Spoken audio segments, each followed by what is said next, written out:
American ഉപരോധങ്ങൾക്ക് പുല്ലുവില നൽകിക്കൊണ്ട് Ajith Doval മോസ്കോയിലെത്തി. India Russia പ്രതിരോധം ഊർജ്ജബന്ധം ശക്തമാക്കുകയാണ് ലക്ഷ്യം. റഷ്യൻ എണ്ണ വാങ്ങുന്നതിന് US ടാരിഫ് ഭീഷണി ഉയർത്തുന്നതിനിടയിലാണ് ഈ സന്ദർശനം. ഇന്ത്യയുടെ സ്വതന്ത്ര വിദേശ നയം തുടരും എന്ന സന്ദേശം കൂടി ഇത് നൽകുന്നു. കൂടാതെ S-400 മിസൈലുകളും സുഖോയ് 57 വിമാനങ്ങളും വാങ്ങുന്നതും ചർച്ചയാകും. വിദേശകാര്യമന്ത്രി S ജയശങ്കറും ഈ മാസം റഷ്യ സന്ദർശിക്കുന്നുണ്ട്. ഇന്ത്യയും ഫിലിപ്പീൻസും തമ്മിലുള്ള ബന്ധം തന്ത്രപരമായ പങ്കാളിത്തമായി ഉയർത്തുകയുണ്ടായി. ഫിലിപ്പീൻസിന്റെ പ്രസിഡന്റ് ഫെർഡിനാൻഡ് മാർക്കോസ് ജൂനിയറിന്റെ ഇന്ത്യ സന്ദർശനത്തിലാണ് ഈ തീരുമാനം ഉണ്ടായത്. പ്രതിരോധം, സമുദ്ര സഹകരണം എന്നിവയിലാണ് പുതിയ പങ്കാളിത്തം പ്രധാനമായും ശ്രദ്ധ കേന്ദ്രീകരിക്കുന്നത്. സംയുക്ത നാവിക അഭ്യാസങ്ങളും ദക്ഷിണ ചൈന കടലിലെ സുരക്ഷയും ഇതിൽ ഉൾപ്പെടുന്നു. ബ്രഹ്മോസ് മിസൈൽ സംവിധാനം ഉൾപ്പെടെയുള്ള പ്രതിരോധ സാമഗ്രികൾ ഇന്ത്യ ഫിലിപ്പീൻസിന് വിൽക്കുന്നുണ്ട്. രണ്ട് രാജ്യങ്ങളും ഇൻഡോ പസഫിക്കിലെ ചട്ടങ്ങളെ അടിസ്ഥാനമാക്കിയുള്ള ക്രമം നിലനിർത്താൻ ആഗ്രഹിക്കുന്നതായി അറിയിച്ചു. ഈ നീക്കം മേഖലയിൽ ഇന്ത്യക്ക് കൂടുതൽ സജീവമായ പങ്ക് നൽകും. ഇത് ചൈനയ്ക്കുള്ള ഒരു സന്ദേശം കൂടിയാണ്. ഫിലിപ്പീൻസിന് ചൈനയുമായും സമുദ്ര തർക്കങ്ങൾ നിലനിൽക്കുന്നുണ്ട്. പ്രതിരോധം കൂടാതെ പങ്കാളിത്തം മറ്റ് മേഖലകളിലും വ്യാപിപ്പിക്കുന്നുണ്ട്.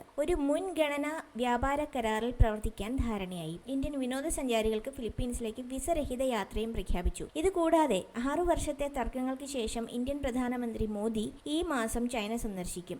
വ്യാപാര ചർച്ചകളാണ് ലക്ഷ്യം. അങ്ങനെ ട്രംപ് അസാധ്യമായത് സാധ്യമാക്കി. മുൻ ശത്രുക്കൾ പോലും ഒന്നിക്കുന്നു. അമേരിക്കയുടെ ചിരകാല സുഹൃത്ത് രാഷ്ട്രമായ കാനഡയും അമേരിക്കയിൽ നിന്ന് അകന്ന് യൂറോപ്യൻ യൂണിയനും അതുപോലെ ബ്രിട്ടനുമായി ഒരുമിച്ച് പ്രവർത്തിക്കുന്നു. ട്രംപിന്റെ വിഡ്ഢിത്തപരമായ നിലപാടുകൾ അമേരിക്കയെ ഒറ്റപ്പെടുത്തുകയാണ്. US-ന്റെ ശത്രുതാപരമായ നിലപാടുകൾ ഒഴിവാക്കാൻ എല്ലാവരും ഒരുമിച്ച് പ്രവർത്തിക്കുന്നു.